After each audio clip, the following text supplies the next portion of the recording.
اللہ کے یہاں سے کامیابی کا ایک ہی راستہ ہے اور وہ صرف دین کا راستہ ہے۔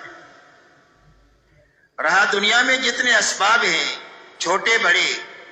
جس میں لوگ اپنی روزی روٹی کی تلاش میں لگتے ہیں، یا دنیا میں جتنے حالات انسانوں پر آتے ہیں اچھے یا برے، ان اسباب اور حالات کا تعلق نہ تو کامیابی کے ساتھ ہے نہ تو ناکامی کے ساتھ ہے، بلکہ ان کے گزارے کے لیے ہے اور ان کے امتحان کے لیے ہے۔ اللہ ہر انسان کو چھوٹے بڑے سبب میں رکھ کر اور اچھے برے حالات سے گزار کر کے آزمانا چاہتے ہیں کہ ہر آدمی اللہ کے حکم پر چلتا ہے یا اپنی خواہش پر چلتا ہے، اپنے حال کو سامنے رکھ کر چلتا ہے یا حال پر اللہ کی طرف سے آنے والے حکم کو پورا کر کے چلتا ہے۔ اس کی آزمائش کے لیے اللہ حالات اور اسباب دنیا میں بنائے ہیں،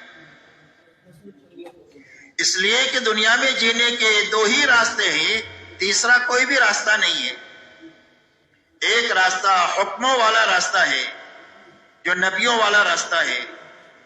اور ایک راستہ خواہشات والا راستہ ہے، من مانی والا راستہ ہے اور جی چاہی والا راستہ ہے۔ اسی لیے اللہ تعالیٰ نے ان باتوں کو اچھی طرح سمجھانے کے لیے ہم سے جو پہلے لوگ گزرے ہیں، حضرت داؤد علیہ السلام اور حضرت سلیمان علیہ السلام کے پاس میں ملک کا بہت بڑا نقشہ تھا،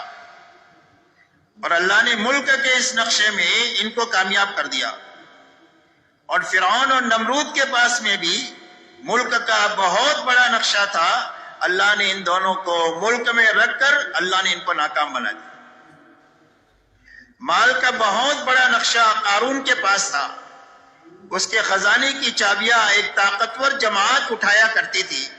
آپ انداز لگائے اس کا کتنا بڑا خزانہ ہوگا، لیکن اللہ نے اس کو اس کے خزانے کے ساتھ زمین میں دسایا ہے اور قیامت تک یہ دستہ ہی چلا جائے گا۔ دوسری طرف مال حضرت عبد الرحمن ابن عوف رضی اللہ تعالیٰ عنہ کے پاس تھا، اور اتنا زیادہ مال تھا کہ ان کے انتقال کے بعد جب وراثت کو تقسیم کیا گیا ہے وارثوں میں،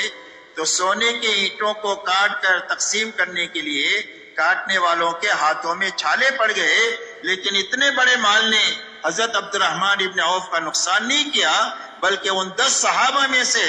کہ جن کو اللہ کے نبی صلی اللہ علیہ وسلم نے دنیا ہی میں جنت کی بشارت دیا۔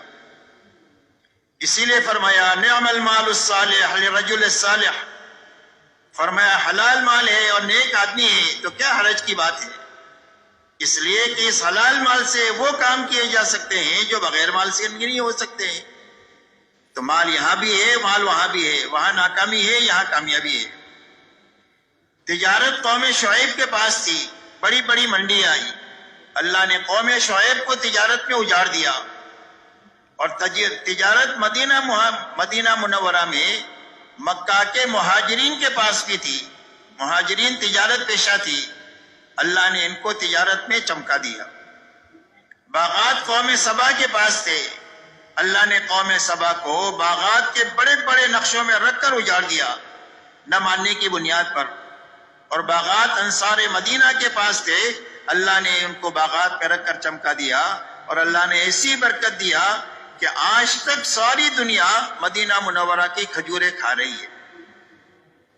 اس لیے بنیادی بات سمجھنے کی ہے